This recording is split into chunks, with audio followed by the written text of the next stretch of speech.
Halo, nama saya Yonaldo Mahatita dari Universitas Pancasakti Bekasi, eh, Fakultas Ekonomi dan Bisnis, Prodi Manajemen dengan NIM 289245047. Saya akan menjelaskan sedikit tentang hukum perusahaan.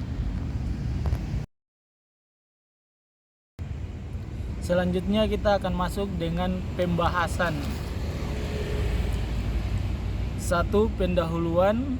2. Badan usaha berbadan hukum.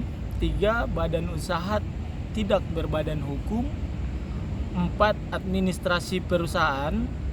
5. Pembangunan, peleburan, dan pengambil alihan. 6. Kepalitan. 7. Akibat pilot. 8. Pengurusan harta pilot. Berikutnya kita akan masuk di pendahuluan.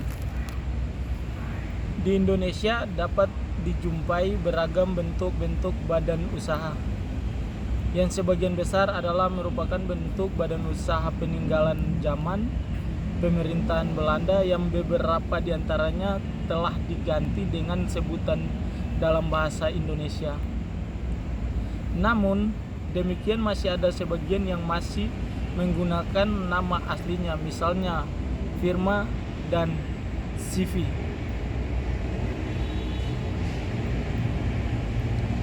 Hukum organisasi perusahaan di Indonesia memiliki sumber hukum sebagai berikut. 1. Kitab Undang-Undang Hukum Perdata dalam kurung KUHP DT tutup kurung yang dikenal dengan nama Burgerlijk Wetboek yang diberlakukan sejak tahun 1874. 2. Peraturan perundang-undangan yang diterbitkan dalam berbagai bentuk peraturan, misalnya peraturan pemerintah, peraturan presiden, keputusan presiden, keputusan menteri, dan sebagainya. 4. Kebiasaan dan jurisprudensi. 5. Pendapat para ahli hukum.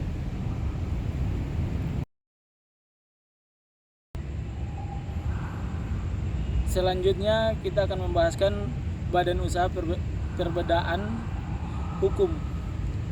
1. PT. Untuk memberikan landasan hukum bagi pelaku usaha di Indonesia agar terjamin kepastian baik dalam proses pembuatan perseroan, status badan hukum, penyelenggaraan perseroan, maka pada tanggal 16 Agustus tahun 2007 telah diberlakukan Undang-Undang Perseroan Terbatas yang baru, yaitu UU Nomor 40 Tahun 2007 tentang berlakunya undang-undang ini. Maka UU Nomor 1 Tahun 1995 tentang perseroan terbatas. 2. Perseroan adalah badan usaha milik negara yang telah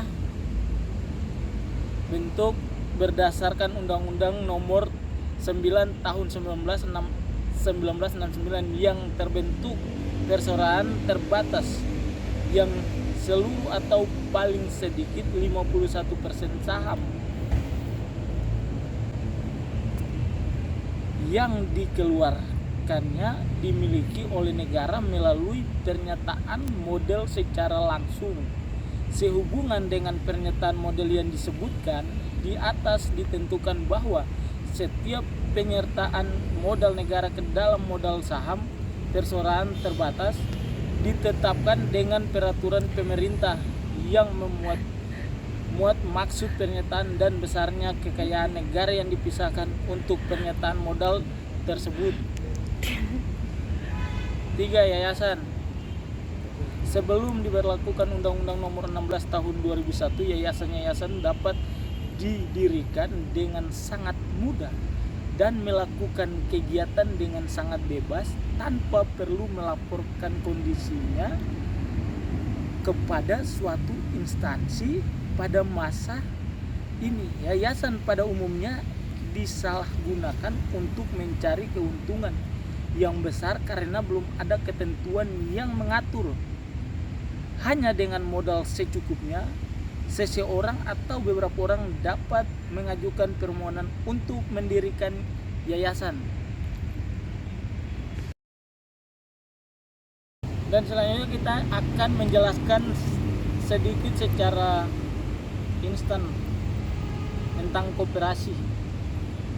Secara umum, pengertian dari koperasi adalah suatu badan usaha bersama di mana anggota-anggota pada umumnya bergabung secara sukarela dan atas persamaan hak dan kewajiban melakukan usaha yang tertujuan untuk memenuhi kebutuhan anggotanya.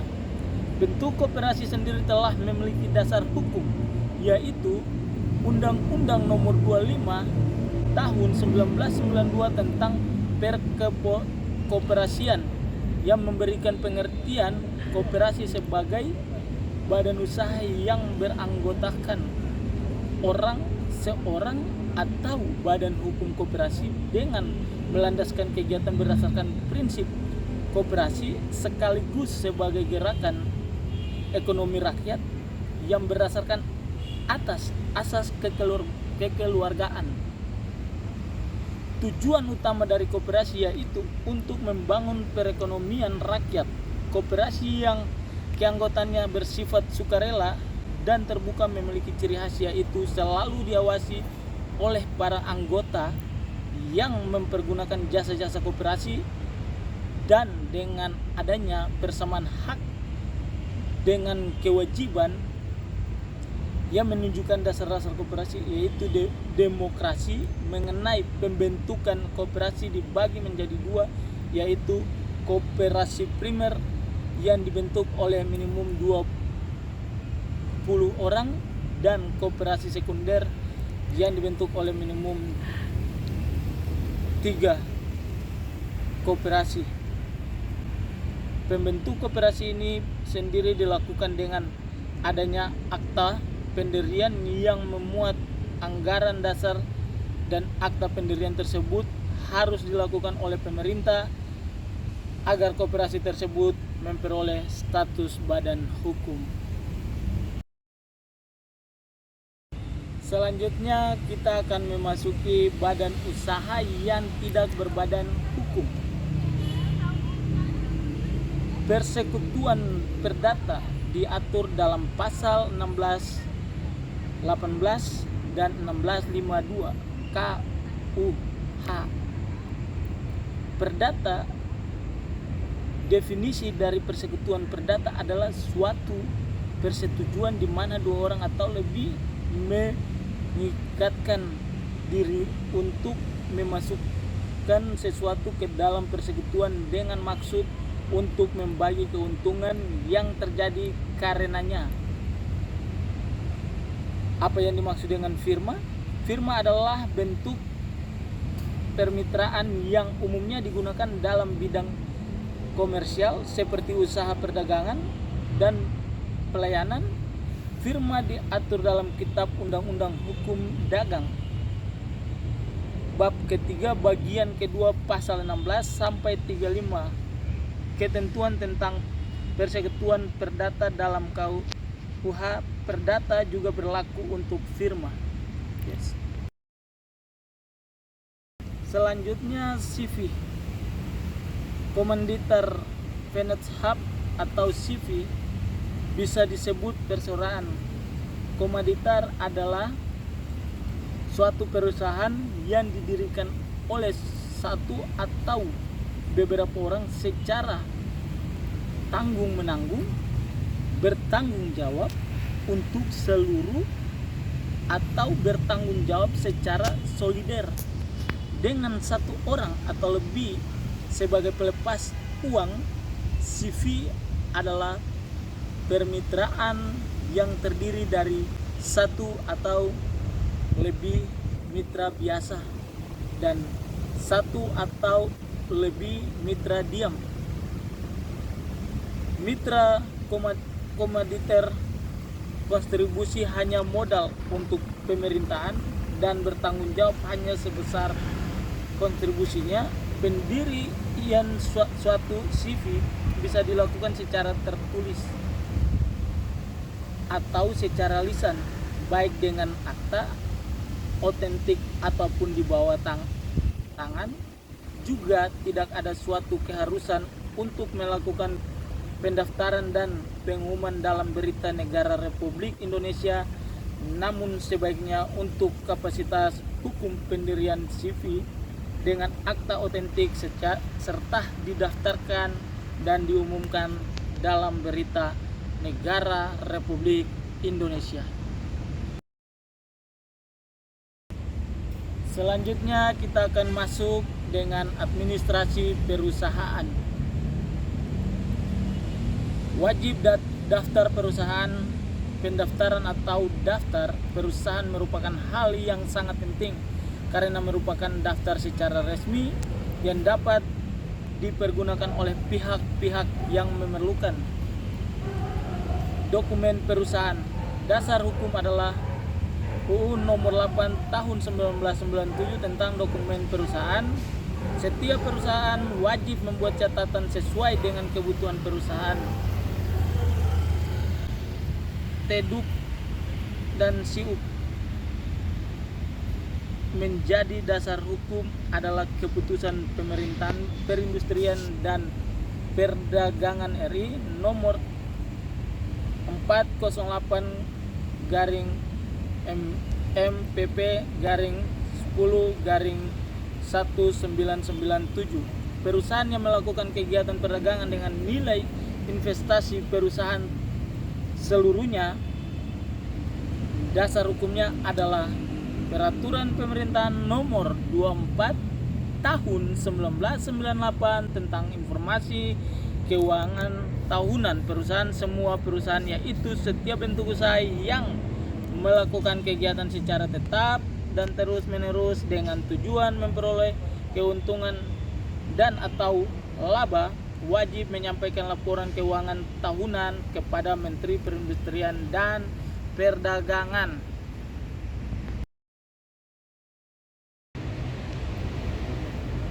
Selanjutnya penggabungan, peleburan dan pengambil alihan. Dalam UU Nomor 40 Tahun 2007 tentang PT pada pasal 122 dan 137 diatur mengenai penggabungan, peleburan, pengambilan ahli dan pemisah. Penggabungan adalah perbuatan hukum yang dilakukan oleh satu perorangan atau lebih untuk menggabungkan diri dengan perorangan lain yang telah ada, yang mengakibatkan aktiva dan pasifa dari perorangan yang menggabungkan diri beralih karena hukum kepada perorangan yang menerima penggabungan. Dan selanjutnya status badan hukum perorangan yang menggabungkan diri berakhir karena hukum bahwa perorangan yang menggabungkan diri tersebut status badan hukum menjadi berakhir dalam lalu lintas hukum tanpa memerlukan tindakan hukum, pembubaran dan atau likuidasi perorangan. Selanjutnya kita akan menjelaskan tentang kepalitan. Menurut Undang-Undang Nomor 37 Tahun 2004 tentang kepalitan dan penundaan pembayaran utang. Yang dimaksud dengan kepalitan adalah sita umum atas semua kekayaan debitur pilot yang pengurusan dan pemberesannya dilakukan oleh kurator di bawah pengawasan hakim pengawas. Sedangkan yang dapat dinyatakan pilot adalah seorang debitur yang sudah dinyatakan, sedangkan yang dapat dinyatakan pilot adalah seorang debitur yang sudah dinyatakan tidak mampu membayar utang-utangnya lagi, yang dapat dinyatakan atas permohonan debitur sendiri. Permohonan satu atau lebih kreditornya pilot harus dengan keputusan pengadilan. Pilot bisa atas permohonan kejaksaan untuk kepentingan umum. Dalam hal debitur adalah bank, maka permohonan pernyataan pilot hanya dapat dilakukan oleh Bank Indonesia. Dalam hal debitur adalah perusahaan efek, bursa efek, lembaga clearing dan penjamin, lembaga penyimpanan dan penyelesaian, maka permohonan pernyataan pilot hanya dapat dilakukan oleh Badan Pengawas Pasar Modal. Sedangkan dalam hal debitur adalah perusahaan asuransi, perusahaan reasuransi, dana pensiun, atau badan usaha milik negara yang bergerak di bidang kepentingan publik, maka permohonan pernyataan pilot hanya dapat dilakukan oleh Menteri Keuangan. Permohonan pernyataan pilot tersebut dilakukan kepada Ketua Pengadilan. Selanjutnya, keputusan pengadilan atas permohonan pernyataan pilot harus diucapkan paling lambat 60 hari setelah tanggal permohonan pernyataan pilot didaftarkan, dan putusan atas permohonan pernyataan pilot sebagaimana tersebut di atas memuat secara lengkap pertimbangan hukum yang mendasari putusan tersebut, harus diucapkan dalam sidang terbuka untuk umum dan dapat dilaksanakan terlebih dahulu meskipun terhadap putusan tersebut diajukan suatu upaya hukum. Kita akan menjelaskan tentang akibat pilot. Dengan dijatuhkannya putusan pilot oleh pengadilan kepada debitur, maka debitur kehilangan segala haknya untuk menguasai dan mengurus atas kekayaan harta bendanya, baik menjual, menggadai, dan lain-lain.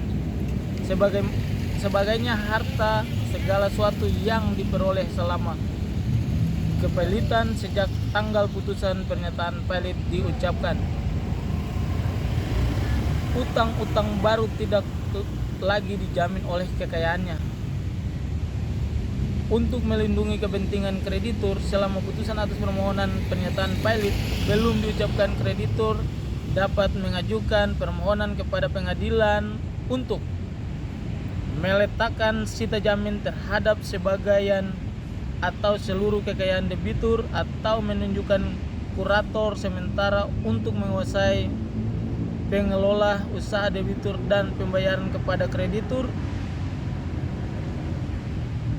pengalihan atau penganggunan kekayaan debitur yang dalam kepilitan merupakan wewenang kurator. Selanjutnya, pengurusan harta pilot. Kurator yang diangkat harus independen, tidak mempunyai benturan kepentingan dengan debitur atau kreditur, dan tidak sedang menangani perkara kepilitan dan penundaan kewajiban pembayaran utang lebih dari 3 perkara.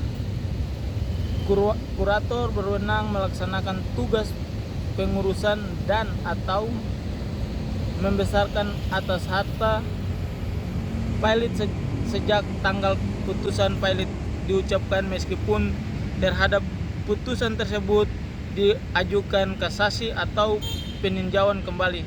Apabila di kemudian hari putusan pernyataan pilot dibatalkan sebagai akibat adanya kasasi atau peninjauan kembali, maka segala perbuatan yang telah dilakukan oleh kurator sebelum atau pada tanggal kurator menerima pemberitahuan tentang putusan pembatalan adalah tetap sah dan mengikat debitur, sedangkan yang dimaksud dengan hakim pengawas adalah hakim yang diangkat oleh pengadilan untuk mengawasi pengurusan dan pemberesan harta pilot.